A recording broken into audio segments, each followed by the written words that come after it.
রাধে রাধে বন্ধুরা, তোমাদের সাথে আজকে একটা দারুণ জিনিস শেয়ার করতে এলাম। এই যে দেখছো ছোট্ট একটা সুন্দর স্টল সাজানো, হোমমেড জুয়েলারি। আর এই দেখো পারফিউম, কি সুন্দরভাবে স্টলটা সাজিয়েছি না। হ্যাঁ, সানওয়ারে আস্তা নামে আমার একটা পারফিউম আর ক্যান্ডেলের কিন্তু ব্র্যান্ড রয়েছে, যেটার এক্সিবিশন মাঝে মাঝেই আমরা করে থাকি। তো আজকেও চলে গিয়েছিলাম সুদীপা বলে সিথির মোড়ের একটা অ্যাপার্টমেন্টে।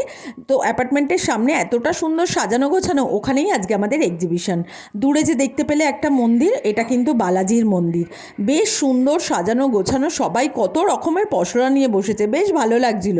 3টের মধ্যে ওখানে পৌঁছে গিয়েছিলাম। হোমমেড কিন্তু আচার রয়েছে, বড়ি রয়েছে, আরও অনেক অনেক জিনিস রয়েছে। যাই হোক, পুরো স্টলগুলো তোমাদের দেখিয়ে দিলাম। এখনও কিন্তু সবাই আসেনি, কিছু কিছু স্টল ফাঁকা রয়েছে।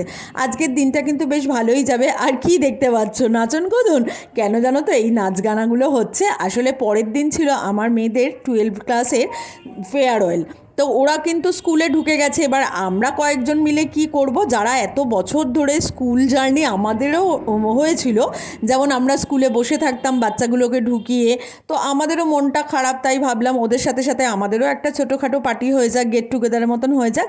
তাই চলে গিয়েছিলাম কোয়েলের বাড়িতে। তো ওখানে ইলাদি যেহেতু খুব সুন্দর একটা ফোক গান করছিল, কপিরাইটের ভয়ে কিন্তু গানটা আর দিতে পারলাম না। আর আমি দেখো পাশে দাঁড়িয়ে দাঁড়িয়ে নাচ করছিলাম। তোমরা কিন্তু কিছু ভেবো না। যাই হোক, যে যেমন পেরেছি সেরকম খুশি মজা করেছি। তারপরে চলে এলো খাওয়া দাওয়ার পালা। এখানে তো ও কোয়েল করেছিল পোলাও, মাংস, আরও অনেক কিছু। সবাই মিলে খেতে বসে গেছে। যে সেদিন যেহেতু আমার একাদশী ছিল, তো আমি যেহেতু সেই দিন খাই না, তো তাই আমি খাইনি। এখানে পৌলমি দিয়ে আমি ইলাদি মিলে ফটোশ্যুট করেছি। আর এই হচ্ছে আমাদের গ্যাং, দেখো কত বড় একটা গ্যাং।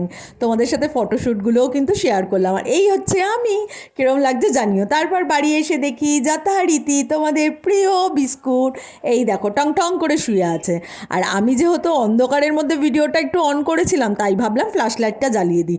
বাবা, ফ্ল্যাশ লাইট জ্বালাতে জ্বালাতে বিস্কুটের চোখগুলো যেন টুনি লাইটের মতন জলজল করছে। কারণ বাবুকে যদি লাইট জ্বালিয়ে ভিডিও দেখিয়ে এদিক ওদিক করতাম, বাবুর আবার কিন্তু অনেক ন্যাকড়ামি, তখন মুখ ঘুরিয়ে পেছন ঘুরিয়ে চলে যেত পক পক করে। যাই হোক, তোমরা বিস্কুটকে অনেক ভালোবাসা দাও, এর জন্য তোমাদের কাছে অনেক ধন্যবাদ। আর কি, চলো গুড নাইট, সবাই ভালো থেকো, সুস্থ থেকো, রাধে রাধে।